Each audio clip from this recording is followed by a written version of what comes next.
The Great Mississippi River, the mighty Mississippi, the largest river in the United States. Technically, the Missouri is longer, but it flows into the Mississippi, so I'm going to go with it. It runs through 10 different states and is home to many major cities in the country, including Minneapolis, St. Louis, Memphis, and New Orleans.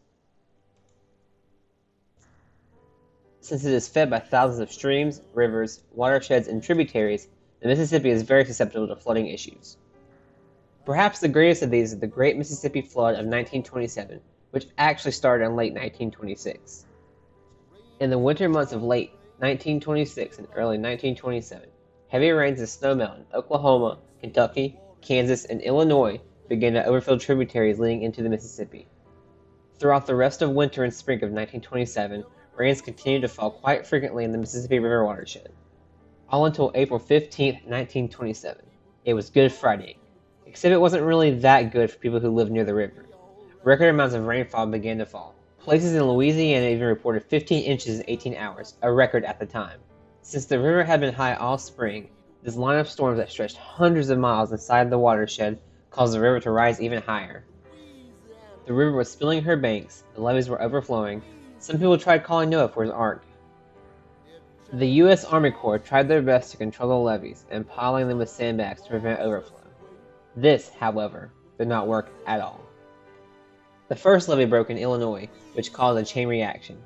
Over the next few weeks, almost all the levees along the river failed, causing even more unprecedented flooding.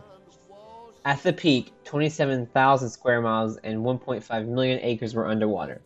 In some places, the river went from its usual 3 miles wide to over 70 miles wide. Some residential areas were under 30 feet of water. Over 500 people were killed and 700,000 were left homeless across all 10 affected states.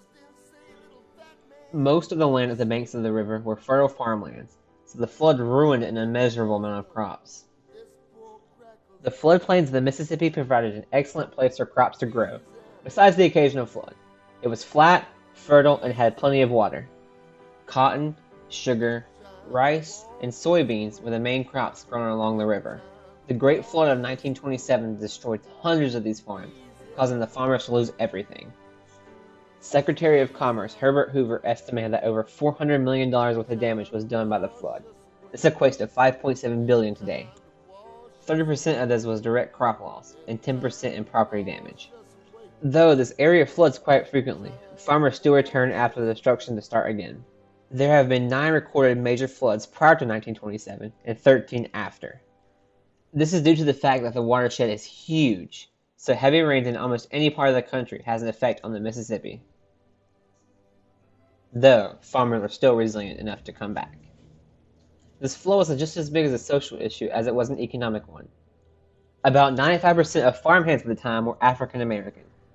Many were forced by their employers to risk their lives to stack sandbags on levees and help reinforce them. It was also reported that the white population was favored in relief efforts and rescue efforts. Relief camps were set up for the African American population, but they were still made to work even while seeking refuge. They were forced to fix the levees and to clean up debris, all while receiving inferior rations. Many African Americans affected joined the Great Migration, which had been steadily happening since World War I. This involved them moving to northern states and cities to escape the harsh racial tensions down south. After the flood, which finally subsided in August of 1927, Secretary Hoover started a fantastic relief effort which caused him to win the presidency the following year. The U.S. Army Corps managed to rebuild the levees, but with more safety and with more knowledge.